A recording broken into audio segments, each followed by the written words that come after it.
Boa tarde, Flávia. A você e a quem está nos acompanhando nessa nossa programação especialíssima na 98 News no Infra Business Expo.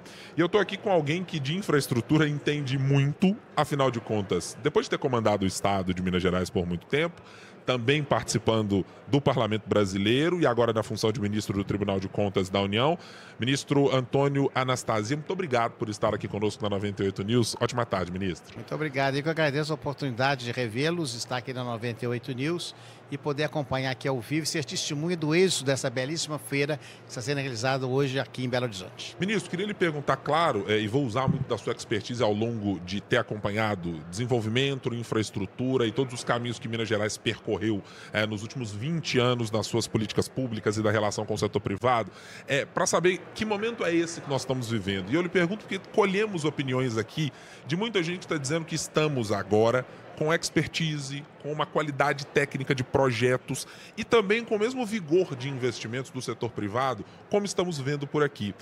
Olhando à luz da sua trajetória política, estamos num ótimo, num bom, num momento comum. Queria que você fizesse uma avaliação desse momento. Eu acho que sim, eu acho que nós temos a oportunidade, olhando para Minas Gerais em especial, de dar um grande salto na nossa infraestrutura.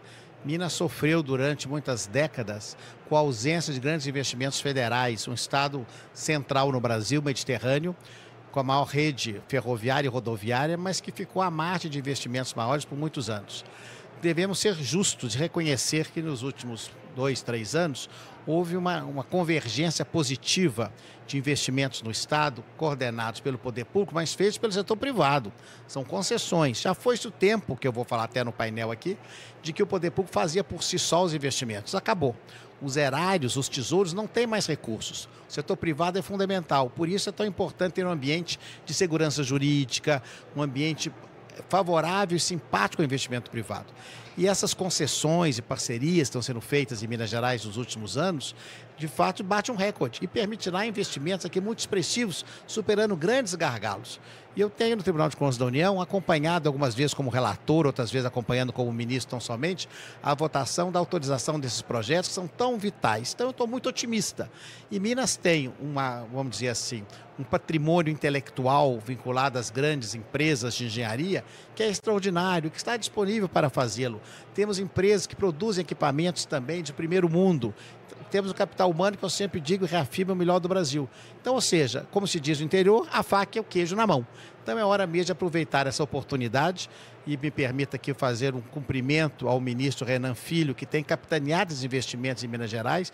Acho que a justiça deve ser feita independente de partidos e de governos, porque ele tem muito interesse em fazer isso, porque sabe que uma obra em Minas agrada e atende o Mato Grosso, Goiás, Bahia, Espírito Santo, São Paulo, porque tudo passa por Minas Gerais. Então a obra aqui em Minas significa uma obra para o Brasil. Então, quero fazer esse registro de agradecimento como cidadão mineiro e dizer que eu estou muito otimista e essa feira reflete esse momento de esperança. Evidente que a minha pergunta agora vai revelar o quanto eu acompanhei da trajetória do senhor e da política mineira mais recentemente. O senhor viveu um momento em que falar sobre concessões ou, em última instância, sobre privatizações aparecia como quase um demônio colocado na sala. Alguém dizia, não podemos tratar deste assunto. E atualmente a gente lida disso com uma normalidade que parece até um pouco estranha à luz da história. Mas a qualidade desses projetos também é boa, ministro. Quando elas chegam, e isso eu tenho visto no Tribunal de Contas da União, mudou-se a cultura e a qualidade desse tipo de projeto? A sua observação, Guilherme, é muito bem feita, porque eu, de fato, como você disse, eu participei de tempos onde falava em concessão, era muito difícil avançar. Há um episódio do aeroporto regional de Zona da Mata, que nós tentamos autorização para concessão, não conseguimos na época do governo federal, por questões ideológicas, mas contra o fato no argumento. Ou seja, hoje, no mundo inteiro, o investimento é setor privado. Claro, sob regulação do setor público, mas o investimento é privado, em forma de concessão ou de parceria. Então, isso é um ponto positivo. E nós temos em Minas Gerais, como você disse há pouco, todas as condições técnicas. São bons projetos, projetos feitos com muita atenção, porque a agência reguladora se aperfeiçoou. Hoje dirige a NTT um mineiro muito gabaritado, o Dr. Guilherme Sampaio, que tem uma equipe de alta qualificação, que tem naturalmente a condição de apresentar projetos que são muito bem elaborados. Então, e a própria, vamos dizer assim, um avanço tecnológico ajuda isso muito. E a matéria toda é revisada pelo Tribunal de Contas da União, onde temos, como se sabe, um corpo técnico de escola, um corpo técnico de altíssima qualificação, que faz a revisão de todos esses pontos. Então eu acompanho, em alguns casos como relator, como disse, outros como ministro, estão somente votando, esse avanço. Então eu estou muito otimista que esses projetos vão se converter. Claro que temos alguns gargalos graves ainda, que não se refere a projetos. Vou lhe dar um exemplo, talvez o mais delicado deles, que é a saída de Belo Horizonte para 381 em direção a Valadares, que é essa ocupação que existe na região ali de Sabará e Caeté, ali na saída para Caeté, que é uma questão social, não é uma questão de engenharia. E esse é um gargalo que tem que ser resolvido, com apoio do Tribunal Regional Federal, da 6ª Região, que está coordenando esses trabalhos, com apoio da Prefeitura de Belo Horizonte, do Governo do Estado, da União Federal. Nós todos estamos harmonizados para resolver esse problema, dando dignidade a quem mora lá, mas permitindo que a via seja desocupada. O senhor vai, daqui a pouquinho, fazer a palestra sobre infraestrutura, sobre novas perspectivas e o papel das concessões na modernização. Há setores específicos, ministro, em que o senhor vê a necessidade das concessões? A gente consegue traduzir muitas vezes ao falar das rodovias, mas elas não são o único espaço para isso, né? Talvez nos aeroportos também elas são materializadas, mas tem novas possibilidades que estão se abrindo, o senhor tem visto isso no tribunal, de possibilidades de concessões para melhorar exatamente esse cenário global dos problemas a serem resolvidos no país? Em termos de infraestrutura, é 100%. Eu sou relator agora, talvez o caso mais emblemático nesse ano no tribunal, que é o Porto de Santos, a famosa Tecon 10, que nós estamos permitindo a construção de um novo terminal de containers, que será o maior da América Latina, concessão. Da mesma forma, as rodovias, como mencionamos os aeroportos, as ferrovias, o novo marco legal das ferrovias determina as concessões também.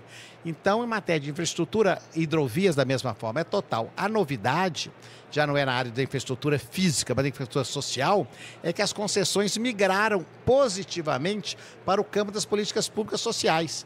Então, parcerias na educação, parcerias na saúde, parcerias na área penitenciária, que fomos até pioneiros em Minas Gerais. Você se lembra, acompanha há muitos anos, a famosa PPP penitenciária que fizemos em Ribeirão das Neves, são consideradas as melhores instalações penitenciárias do Brasil.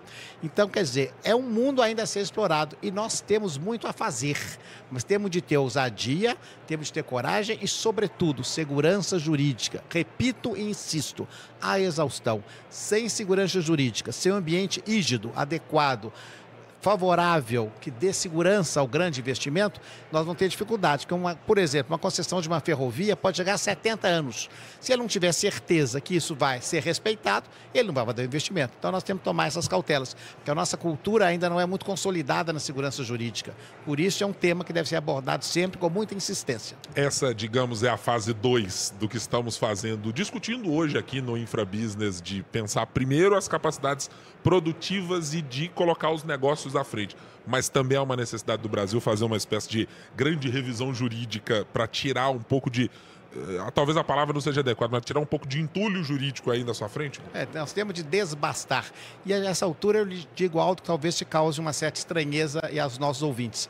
A questão não é tanto mudar a lei, é mudar a interpretação da lei, é mudar como que a lei é interpretada, que nós temos uma visão ainda, lamentavelmente, muito formalista da lei. Nós temos que pensar mais nos resultados. É o chamado consequencialismo, que hoje é a grande linha de atuação moderna da administração pública. Eu não tenho de pensar no procedimento, na forma.